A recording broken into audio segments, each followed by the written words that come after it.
So now, speaking of prospects, there is one story that has developed a lot this year so far, that being Ronny Mauricio. The 22-year-old shortstop prospect has been destroying AAA baseball with an OPS over 1,000, posting a 138 WRC plus with 6 homers and 13 extra base hits. This week, Syracuse decided to test positional flexibility for the first time, starting Mauricio at second base. Mets GM Billy Epler said he thinks now is the right time because they didn't want to throw too much at Mauricio too soon. He was moving up to the level of AAA and was going to be pitched a lot differently, and they wanted him to focus on the offensive side while not having him learn a new position. Buck Showalter said that the Mets minor league infield coordinator, Miguel Cairo, believes that Mauricio is capable of playing shortstop, second base, third base, first base, and the corner outfield. The Mets' 6th overall prospect seems to be knocking on the major league door sooner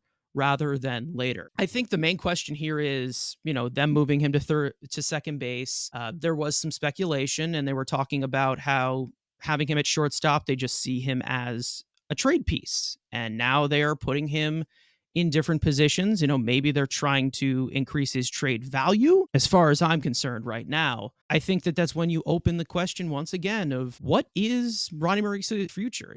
Does he have a new future? Is it now mapped out with him playing very well in AAA and now trying different positions? Is it possible? I don't know. Yeah, I'm glad to finally see him play a new position. That's what I've been saying. We've been all been saying that all along is that he's got to play somewhere else if he's going to be a part of this team. But the thing is, if you put him at second base, well, what does that mean for Jeff McNeil? Because you also He's just traded. gave him a contract. Bye. You also Gone. just gave him a contract extension. So, what, are we going to move McNeil to left field now? How many left fielders are we going to have? We're moving everybody to left field. So, I'm still, again, it's still just so early. We'll see what happens trade deadline season. If he's here, if he's in the minors, if he's traded. Again, like I've said before, the only way I'm trading Mauricio is if this rotation continues to be old and bad. I need a young starting pitcher who's really, really good, household name brand, or a big time name brand household. Like big time bat. Other than that, then I'll keep him. But that's the only way I'm making moves. I got to get either a young, controllable starting pitcher or a big-time power bat that can actually make a big impact for this team. Because if I'm in win-now mode, I can't be holding on to Vientos and Mauricio and all these guys. And then, let's just say, if they called him Mauricio, they give him the same treatment that they're giving Beatty and Alvarez right now. It'd probably make it even worse for everybody. That's what I'm scared of, yeah. You would have just another guy taking at-bats from the other guys who need at-bats. Because, again, Lindor is playing every single day. McNeil is playing every single day. Alonso, every single day. So where else are these guys going to go? Obviously, Canada's got to play. And if Marte and Nimmo are healthy, they're going to play. And then you got Vogelback who needs to get out. And then you have Tommy Pham who also needs to go. So, again, we'll see what happens if they actually do some shifting of the roster, some shuffling of the deck, so to speak. But I'm glad Ronnie's still playing well. I like what I saw in spring training. I really like the power, that no-doubt power. That's something that this team could really use.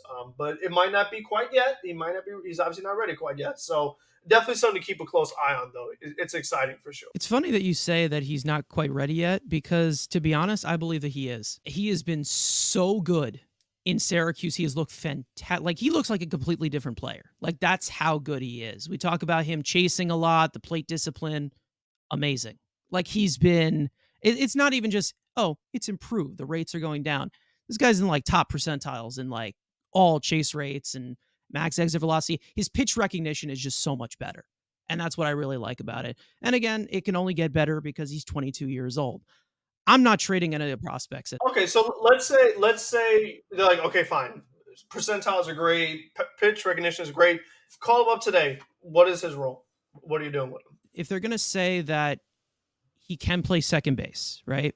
Which again, he's only played one time so far. Yeah, true. If he looks good, throughout 3 weeks. Big second baseman, true. What is it? 6 foot. He's listed at 6'3", looks 6'5". DJ LeMahieu's 6'4". Is it possible that you could have a taller second baseman? Maybe. But, he moves pretty well for a guy who is as tall as he is and as big as he is. Is it possible that maybe they move him to left field? Again, is it possible that they move him?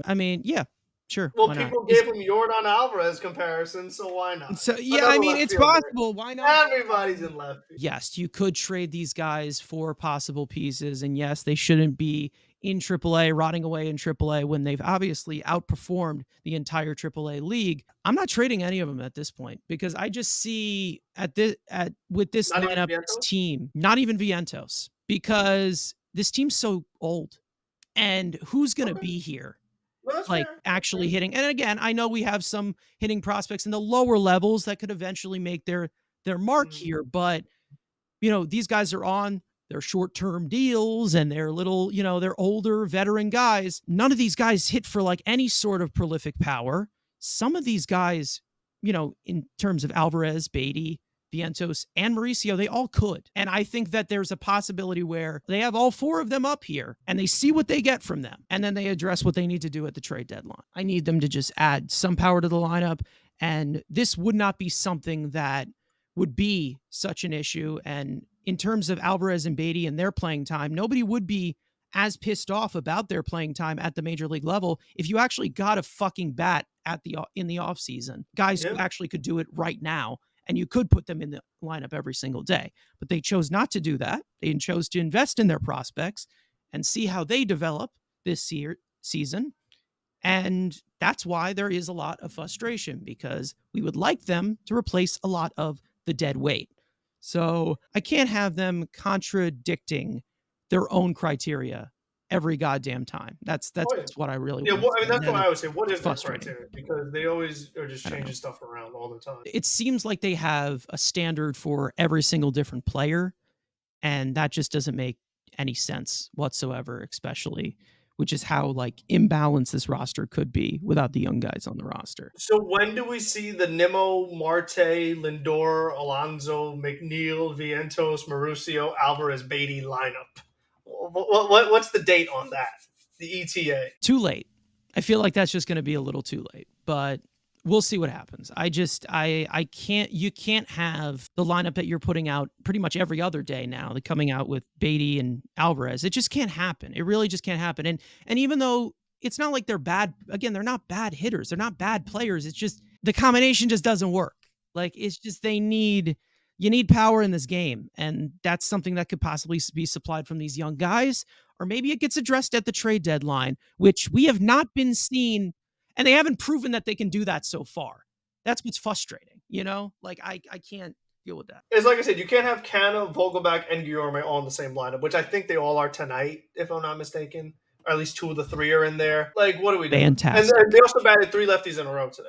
I also found that interesting. Okay, no Canna today, but there's still Vogelback and Guillorme. But Beatty Alvarez batting back to back, so that's Yeah, fantastic. Bottom of the lineup types of hitters, because if Beatty gets on and so does Alvarez, you got Luis Guillorme to drive him in, so you're all good.